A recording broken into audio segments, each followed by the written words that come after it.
naquele momento, naquela situação, devem estar sob a sua autoridade, deve estar submissa à sua autoridade. Se ele disser pare, tem que parar. Se ele disser você errou, tem que aceitar. E lavrar a multa, tem que pagar. Ninguém diria isso. Não, eu não vou pagar a multa porque nós dois passamos no sinal vermelho. Ninguém faz isso. Quando a gente vê o guarda se aproximando, a gente fica até tenso.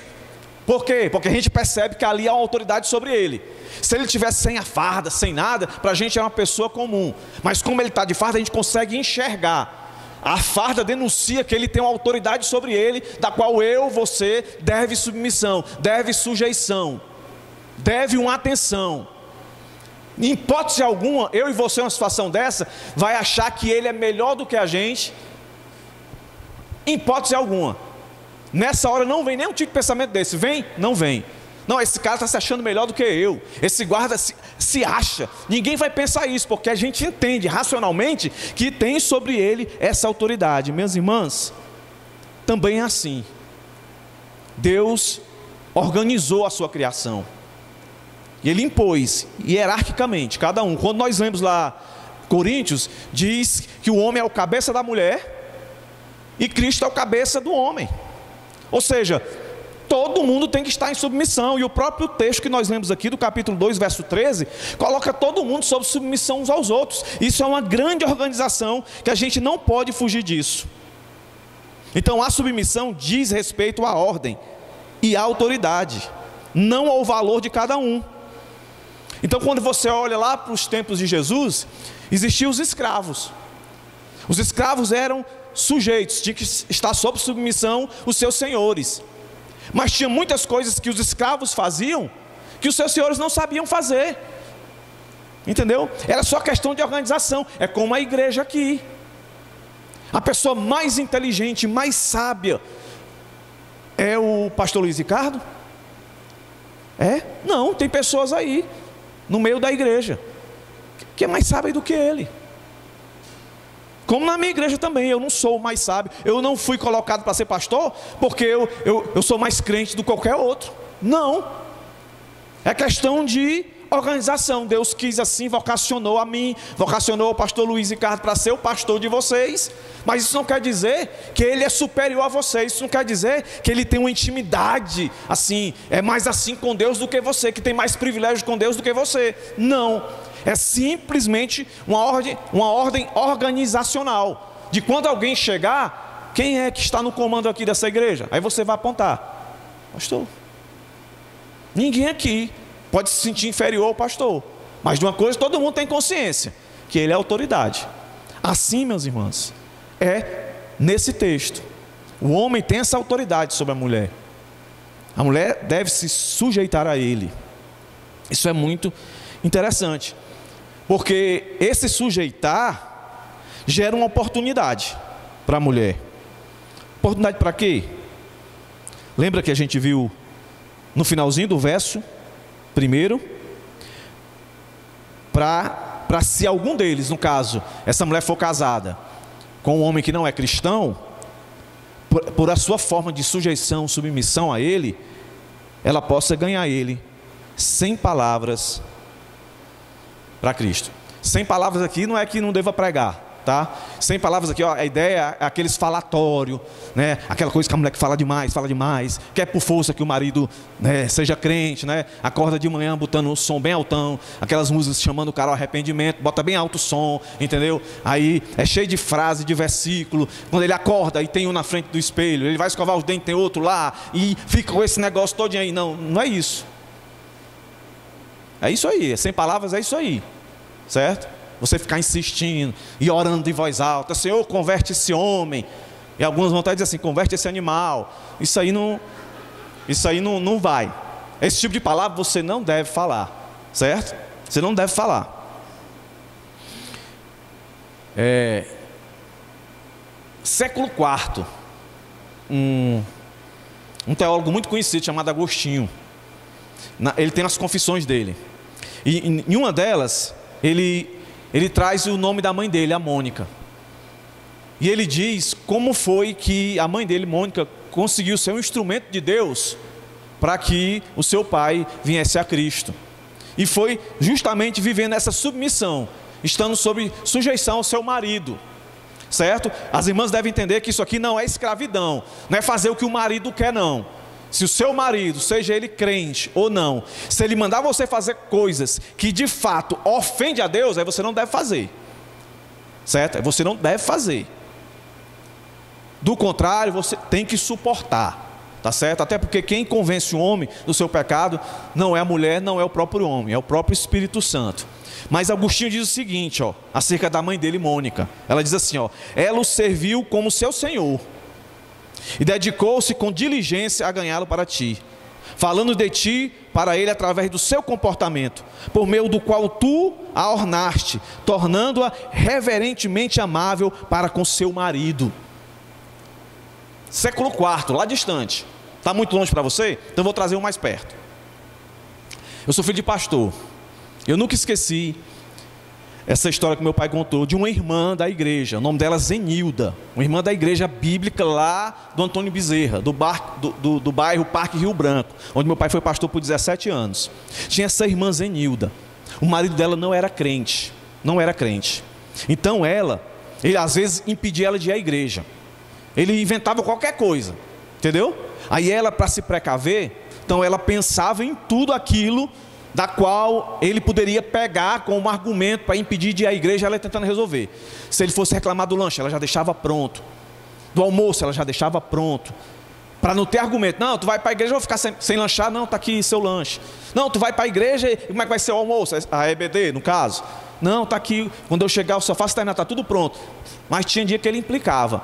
E ele tinha um requinte de crueldade. Ele deixava ela fazer tudo. E o episódio que eu vou contar aqui é da EBD. Ela preparou, acordou de manhã, fez o café, aprontou tudo, depois deixou o almoço já pronto. Depois que ela deixou tudo organizado, ela foi se arrumar para ir para a EBD. A EBD normalmente começa às 9 horas, não é? Dia de domingo. Então ela se arrumou toda. Depois que ela se arrumou, botou um perfumezinho. Quando ela ia saindo, ele disse: onde é que tu vai? Ela disse: eu estou indo para a igreja, meu filho. Estou indo para a igreja. Não, você não vai não. Ela disse: tá bom, se quiser pode ler sua Bíblia na cozinha, mas para a igreja você não vai não. Tá certo. E outras vezes ele dizia assim: não, a gente vamos ali. Aí botava ela no carro, ia tipo fazer um piquenique, chegava lá, ela ficava no canto, ele ficava tomando a cerveja dele com os amigos, ela ficava lá, né? Ficava lá na revistinha dela estudando. Nesse dia ele não levou para canto nenhum, mandou ela ficar na cozinha. E ela toda arrumadinha ficou sentada, não disse: está amarrado, demônio, sai, demônio do marido. Não disse nada disso. Entendeu? O testemunho dela, ela ficou na dela. Ela podia estar com muita raiva por dentro, talvez, mas ela ficou ali. Não, a Bíblia, certamente, a Bíblia diz que eu tenho que ser submisso aos seus próprios maridos. Então você tem que ser submisso ao seu marido muito mais do que ao seu pastor. Você só deve ser submisso ao seu pastor se o seu marido entrar em conflito com aquilo que a Bíblia ensina, que o seu pastor ensina. De outra maneira, não. O seu marido, em grau de importância, está mais importante do que o seu pastor. Tá certo? Sendo ele crente ou não. Olha o que o texto está dizendo. Ó. Semelhantemente, vós mulheres, sejam submissas aos vossos próprios maridos, para que também, se algum deles não obedeçam à palavra, ou seja, o evangelho, pelo procedimento das mulheres, seja o ganho sem palavra. Então, voltando à história, ela foi sentar-se e começou a ler a Bíblia, e ele ficou por acolá. Aí de repente ele chegou para ela e disse: tu quer ir para a igreja ainda? Ela disse: quero. Então espera aí que eu vou me arrumar. Nunca tinha ido à igreja. Isso eu estou contando, é uma história de vida que demorou, foram anos para chegar nesse ponto. E ela ficou meio assustada. Tá bom, ele foi lá, se arrumou e foi com ela. Ela achando que ele ia deixá-la na igreja e ir embora. Mas ele parou o carro, desceu e entrou e foi assistir a EBD. E ali o Espírito Santo tocou no coração dele. E em poucos dias aquele homem confessou a Cristo como seu Senhor e Salvador. Virtude dessa mulher, né, que não usou outro artifício a não ser fiel àquilo que Deus chamou para que ela fizesse. Paralelo a esse texto, meus irmãos, como eu disse no começo, esse texto é muito parecido com o que Paulo escreve aos Efésios, principalmente Efésios capítulo 5, que vai aparecer essa mesma palavra lá, que é traduzido lá por submissão. Mas eu queria dar dois princípios para que a gente possa entender como a submissão deve parecer. Pegando 2 textos, certo? Lá de Efésios. O primeiro dele vai dar a ideia de uma obediência radical. Como eu disse, sejam submissas, é uma ordem que a mulher tem que obedecer. E o texto que eu vou usar aqui, para a gente entender esse princípio, parece que não tem nada a ver, né? Mas tem. Efésios 4, 28. Olha o que aqui diz, ó. Efésios 4, 28. Segura aí, que parece que não tem nada a ver, mas tem. É um princípio que a gente vai tirar daqui. Efésios 4, 28. Aquele que furtava, não furte mais. Antes trabalhe, fazendo com as mãos o que é bom, para que tenha o que repartir com o necessitado. Olha o princípio aqui, ó. Presta atenção. Quando Paulo fala sobre o furto, ele não para no mandamento negativo. Ele não diz só, não furte. Ele diz, não furte e o quê? Trabalhe. Mas para aí, não. Ainda não é suficiente. O texto não termina aí. Não furte, trabalhe. Mas ele continua. Ele diz o quê? O ladrão deve parar de furtar, ele deve trabalhar para que ele possa servir ao necessitado. Entendeu? Para de furtar. É só isso? Não. Para de furtar e vai trabalhar. É só isso? Não. Para de furtar, vá trabalhar e ajude o próximo. Nosso segundo ponto, eu aplico isso aqui. Aí tem um segundo princípio. A esse sim, está muito ligado, não é? Ao nosso texto, que eu vou chamar de paralelismo. O primeiro princípio é de obediência. A submissão implica, eu vou explicar isso no próximo ponto, que a mulher precisa ser obediente. E ponto. O segundo princípio agora é um paralelismo. E olha que grau de importância. Paulo traça um forte e específico paralelo entre o relacionamento de Cristo com a igreja e o relacionamento do marido com sua esposa. Efésios capítulo 5. Se você passar a página, né? A partir do verso 22, o capítulo 5 de Efésios diz: vós mulheres, submetei-vos, ou seja, esteja submissa a vossos maridos como ao Senhor. Então, volte lá para o seu texto. Pedro disse que a mulher deve ser submissa, porque Cristo foi, semelhantemente, o exemplo que veio antes, Cristo foi submissa a Deus, que impõe toda uma ordem de propósito para a vida dele, de Jesus. Jesus tinha que vir aqui, ele tinha que morrer, tinha que sofrer, morrer, ressuscitar. Era todo um propósito de vida de Jesus, e ele cumpriu, ele se sujeitou à vontade do Pai. Não foi isso que ele disse no Getsemane? Seja feita a tua vontade. Eu estou submisso, eu estou sujeito à tua vontade, Senhor. E nós sabemos que Jesus é Deus. Então, mais uma prova que não é questão de um maior, melhor do que o outro, só questão de ordem. Nós vivemos num mundo que tem uma ordem para se andar. E dentro do mundo cristão, a Bíblia está dizendo que a mulher tem que, a critério de exemplo, ser igual a Cristo. A critério de exemplo tem que ser igual a Cristo também na questão de sujeição. Cristo foi sujeito. E aí, Paulo compara esse ato de submissão da mulher com o marido de Cristo com a igreja. Olha aí, minhas irmãs. Cristo com a igreja. A própria razão pela qual Deus criou homens e mulheres é a profunda união física deles dois. Os dois tornam uma só carne. É a mesma relação de Deus com a igreja, de Jesus com a igreja. É uma questão de, eu não vou usar a palavra parceria porque é pobre, mas é uma unidade. Essa é a palavra, unidade de, como diz, de ajudar, de ajudadora. Como diz lá no começo em Gênesis, quando Deus criou o homem e a mulher. Os dois feitos do pó, né? Porque o homem foi feito do pó, depois a mulher tirada da costela do homem, é do pó também, porque o homem veio do pó. E lá é dito para os dois: dominem, né? Exerçam autoridade sobre a criação, sobre as plantas, sobre a terra, sobre os animais. Isso é para os dois, não é? Então é uma questão organizacional. Então o primeiro princípio é obediência. Usando o texto: não furte, trabalhe e ajude o necessitado. Você precisa obedecer isso. O princípio é esse. A mulher precisa obedecer. A mulher precisa entender que é um ato maravilhoso, porque é comparado Cristo com a igreja. E isso a gente aplica agora no verso 2. Olha o que é que o verso 2 vai dizer. Considerando a vossa vida, na minha versão, casta e em temor. Para entender melhor, eu trouxe aqui a versão da NVI, que vai dizer: observando a conduta honesta e respeitosa. Então a mulher tem que ser submissa, a mulher tem que obedecer ao homem, da qual a Bíblia chama aqui, não de forma passiva, mas respeitosa, entendendo todo o contexto. Entende?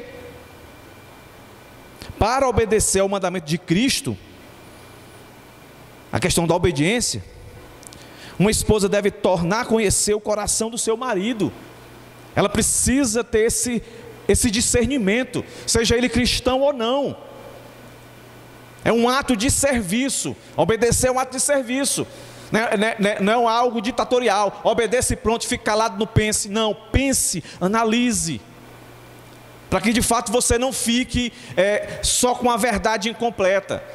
Olhando para o texto que nós lemos, não é só parar de furtar, tem que trabalhar. Não é só trabalhar, tem uma função aí, tem um ato de serviço aí. Então não é só a mulher se submeter e pronto, passivamente, aceitar. Ela tem que se relacionar. É exatamente isso que o verso 23 do capítulo 31 de Provérbios dá a ideia. Olhe, vamos lá, Provérbios, olha como é interessante. Vocês devem ter lido Provérbios todo, né? Eu vou ler só o verso 23, que diz assim, seu marido é respeitado nas portas, quando se assenta com os anciãos da terra.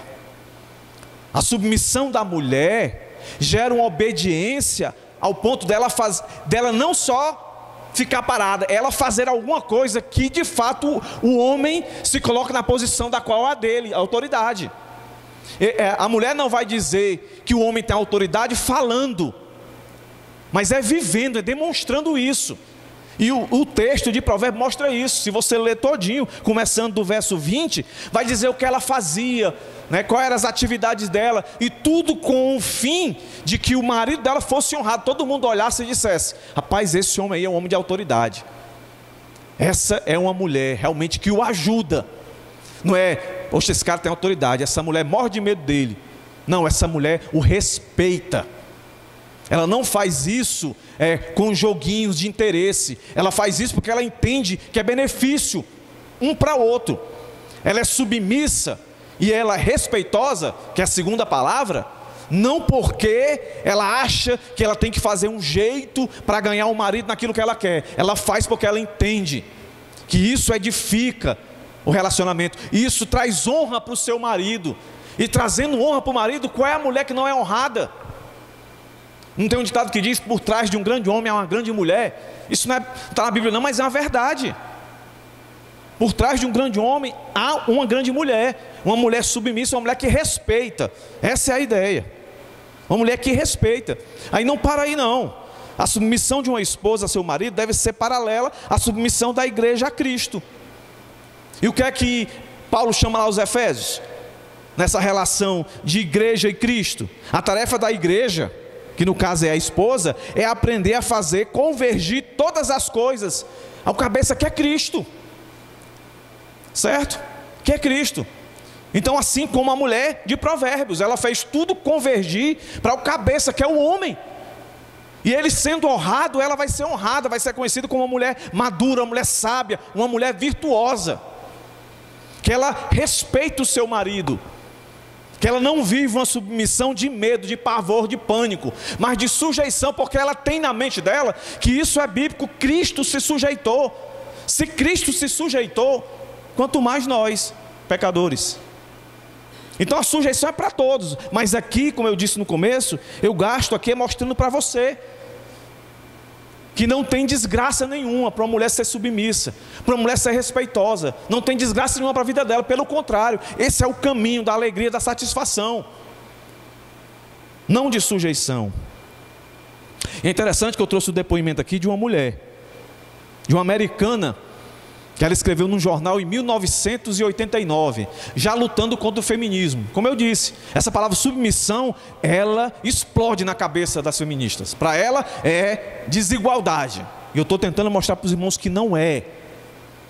É algo maravilhoso, é algo que faz parte da organização.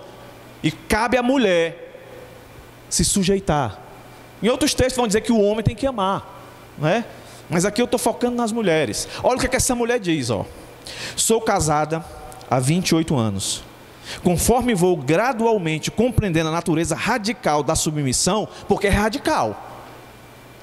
Radical por quê? Porque você tem que obedecer. Não tem meio termo. Aí ela diz: também compreendo a profundidade da minha própria rebelião. Sem o poder e a graça de Cristo, a igreja não pode viver à altura do alvo de fazer convergir todas as coisas no cabeça, isto é, em Cristo. Sem o poder e a graça de Cristo, nunca poderei começar a fazer convergir todas as coisas em meu lar em um cabeça, isto é, meu marido. Mas em minha fraqueza eu aprendo sobre a força de Cristo. Enquanto me esforço para submeter-me a meu marido e alinhar-me ao seu coração, mesmo quando eu não compreendo, eu também estou ajudando a fazer convergir todas as coisas em Cristo. Pois o homem é o cabeça da mulher, Cristo é o cabeça do homem. E até mesmo Cristo irá sujeitar todas as coisas aos pés do seu Pai, que é o próprio Deus, quando todas as coisas estivessem sujeitas. 1 Coríntios 15, 21 a 28. Aí essa mulher define submissão assim, ó. O que é submissão? É participar com todo o coração na exaltação do meu marido e elevá-lo à glória e à honra sobre Cristo. Isso é para ela também. Exaltar esse homem no sentido de colocar ele na função dele, porque nós estamos vivendo uma época agora que os homens estão abdicando da sua autoridade, estão achando é bom, as mulheres estão indo para o campo trabalhar e os homens estão ficando em casa. Hoje jovens que casam com seus 25, 26, 27, 28, até 30 anos, eles casam e levam para dentro do casamento o videogame.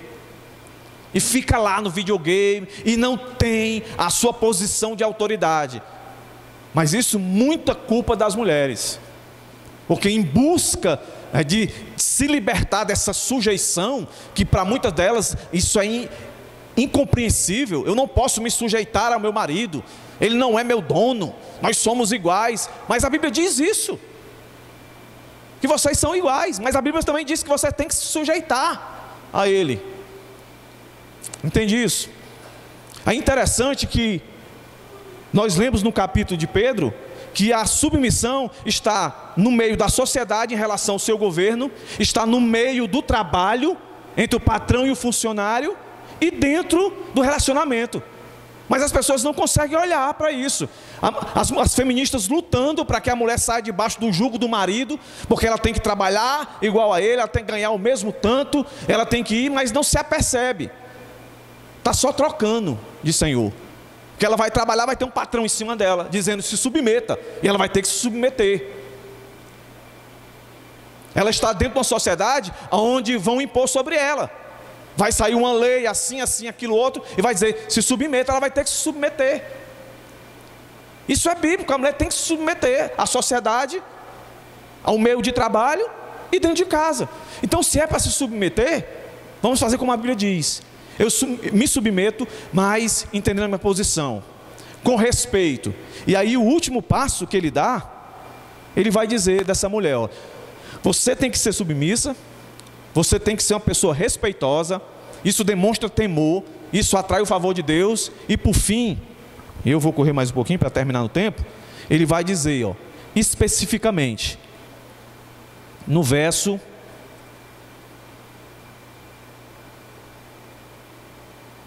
4, vamos ler do 3, mas está no 4 a palavra. Do verso 3 ao 6 ele diz: a beleza das esposas não seja um enfeite exterior, como o frisado de cabelos e o uso de joias, de ouro ou de luxo dos vestidos. Mas, aí vem, ó, a beleza interior no incorruptível de um espírito manso e tranquilo, que é precioso diante de Deus. Então a mulher, como é que a mulher vive na prática com temor a Deus? Sendo submissa, sendo respeitosa e sendo mansa, tranquila. Não é qualquer coisa partindo para cima do marido, né? Achando que é assim, principalmente as cristãs. Não se esqueça, existe dentro da organização alguém superior ao seu marido, a quem ele deve submissão. Entendeu? E olha que interessante. No original, e na sua versão talvez esteja assim: as mulheres se adornem, né? Não se adornem primeiro, né? Por exemplo, na versão Ara diz assim, ó: não seja o adorno da esposa. Não seja o adorno da esposa. Aí no verso 5 diz assim: porque assim se adornavam. Essas palavras são iguais, certo? Adorno e adornavam. A primeira está no sentido negativo, a segunda no sentido positivo. E é interessante que essa palavra adorno no original, ela é cosmo, mundo. Entendeu? Onde deriva também a palavra cosmético. Está ligado à beleza. Então é como se Pedro estivesse dizendo assim, ó: mas o mundo de vocês não seja um mundo de embelezamento, de cosméticos, de enfeite. Não seja um mundo exterior. É mais ou menos isso que ele está dizendo, ó. Certo? Cheio de frisamentos de cabelo, de joias, de vestidos de luxo. Que você, mulher, não tente